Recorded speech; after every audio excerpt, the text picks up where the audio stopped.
How have you seen receptivity to sort of traditional patriotism change in the last 15 years? Well, Hugh, I don't think I've seen it change so much among the American public itself. But as I said, I mean, look, when I worked at NBC 20 some odd years ago, yes, I was like one of the few, I would just say a conservative. I mean, I might have known one other Republican in the building, but I was certainly the only conservative I knew in the news area. And that was 20 something years ago. And you think about where we are today. I mean, there is no balance whatsoever. There's no even attempt for objectivity and trying to show both sides of an issue. There's already a narrative, and in most 95% of the cases, it is a leftist narrative. And so there's no receptivity to even showing the facts, having both sides on. And that is such a huge disservice to the American public who, you know, as I often say to you, most Americans don't do what you and I do every day for a living. They don't get up and try to read all the news sites and, you know, watch a lot of the news, go to all the different places like Heritage and download the information and really get a backdrop. They're busy working, paying their taxes, raising their families.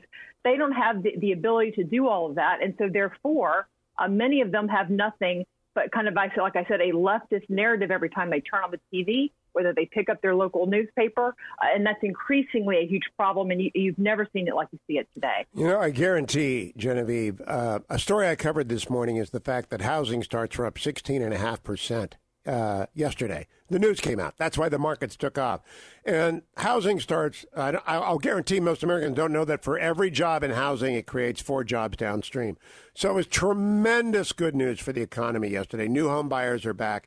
That is not anywhere I looked. I have to go to mortgagenews.com to find that out. Heritage also covers and indeed encourages a lot of what Americans generally used to do by rote. I want to talk about the Proud American hashtag right now. Why did Heritage decide to do this? How ought people to manifest it? Well, because, Hugh, I think most Americans are proud to be Americans. And unfortunately, they're now in a public space where they're being shouted down for even saying such a thing. And we wanted to help give people that platform. So if you go to hughforheritage.com, you're going to see a new ebook that we have up there that's all about ways that you can show why you were proud to be American, and to help people explain why they're proud. I mean, look, there's no country in the world that's freer than we are. We have the highest ideals of liberty. If you're concerned about individual freedom and being able to make decisions for yourself as opposed to a government, whether it's Washington, a federal government, or a local government, nowhere in the world do you have the opportunity to live the life you'd like to live and live the life of your family and better yourself than in this country. And that's why more people, if you ask anybody in the world who wants to immigrate somewhere where they want to go, America is number one on the list, hands down. There is a reason for that, and we should be proud of that as a country. So if you go to hughforheritage.com, you're going to see the ebook that we have there on why you're proud to be an American, and it has a lot of ways that you can show that. I mean, some folks are social media warriors, and they can use the hashtag a proud American across all their different platforms. But there's other opportunities, and we've seen so many people put signs in their windows, signs in their yards about supporting first responders during this coronavirus. You can put a proud American sign in your window and in your yard. And I guarantee you, as you all know, when you see a bumper sticker on a car that you agree with or a sign in a yard that you agree with, that encourages you when you see that. And so we're trying to get other Americans to encourage one another, because what they see on TV day after day is not what most Americans stand for. You know, Genevieve, making the case for freedom is what I always try and do when I teach con law. I have to teach the law so people pass the bar.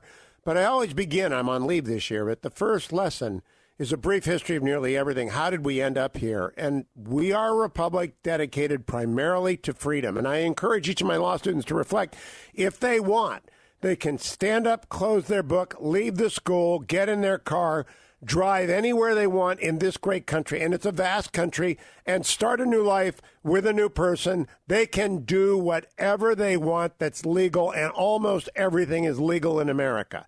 That is the essential nature of America. It's a freedom country. I don't know that we teach that and the value of that as much as we used to. No, look, I mean, I've complained about the media. You can go right then on back to the school system, whether it's the elite college schools across the country, but even in our high schools, we're not teaching any of that. I come from a family of educators. My mom was a high school teacher. My dad was a college professor. But listen, when you don't teach people their true history, and not just teach them the history and teach them about the freedom you just talked about, Hugh, but you teach them a different story. When you rewrite the history of the country, you rewrite why it was founded. I mean, the whole 1619 Project in the New York Times, that is an attempt to rewrite history and tell students things that, frankly, are not true, to try to produce a different type of politics and movement today. And, sadly, so many of the people that you do see marching today, and I would also argue mostly the riot types, they're going to be pushing for less freedom in this country. This isn't about new freedoms. This is about less freedoms if we go down the path that many of the folks behind this movement are talking about. But unfortunately, when you don't know your history, you, as they say, may repeat it, or you're not going to make wise decisions. And I think, sadly, that's where we are right now. But that's, again, it's why it's important to push the Proud American campaign. It's because you have an opportunity to open up conversations, talk. And that's, again, one of the main things that we want to do here is encourage people to have conversations this 4th of July weekend with their friends, with their family. I know you have a lot of listeners that have children and grandchildren. There's opportunities here to talk with them about that, and we share some of those because I can guarantee you many of your children are not getting those lessons in many of the schools that they're going to. They're certainly not getting it in popular culture. I am afraid that Thomas Jefferson, flawed person, slave owner, mistreated slaves, but the author of a non-flawed document, the Declaration of Independence. The flawed person produced the perfect document. Lincoln called it the apple of gold protected by the frame of silver that was the Constitution. And I am all for protecting Washington and Jefferson monuments because in the context of the 18th century, they put us on the path to freedom. I am not for protecting bases named for Confederate generals who broke their oaths and went to war to defend slavery. I'm even in favor, Genevieve, of changing the carrier stennis. I've heard that is being debated in the White House as well. I'm in favor of actually coming to grips with our history, but doing it in a way that allows people to argue about it, not be intimidated about it. Right now, there is a massive intimidation campaign underway in the American media to silence people who want to speak on behalf of freedom. It's crazy. It's completely, and listen, and here's the reality, Hugh, and I know this is somebody that you greatly admire and know well, and that's Ed Meese, former Attorney General of the United States, a long time, he's still with the Heritage Foundation, is our Ronald Reagan fellow. Look, he wrote a piece for us just, I think it was last week, and he talks about in the 30-some-odd years that he was in law enforcement, he's seen plenty of protests, and he's also seen plenty of riots. And he said, protests are a First Amendment, a great freedom in this country, and has brought some good change.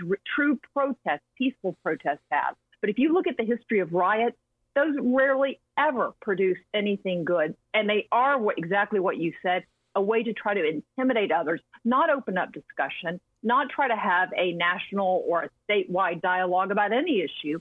It's to try to shut the other side down. And the idea that unless we burn it down, somehow we're not making our point. Burning it down has never produced the next good thing. I mean, go back to 1968, the part of D.C. that I live in today was completely burned to the ground. And it's taken over 50 years to bring that part of the city back. And many of the people who lived there then have been pushed out. I have to go find that piece by Meese. It's a great piece. I was urging people to look at it. Yeah, General Meese was my boss, second attorney general I worked for, and he's a great American, and he was a young attorney general, and he has never quit the field.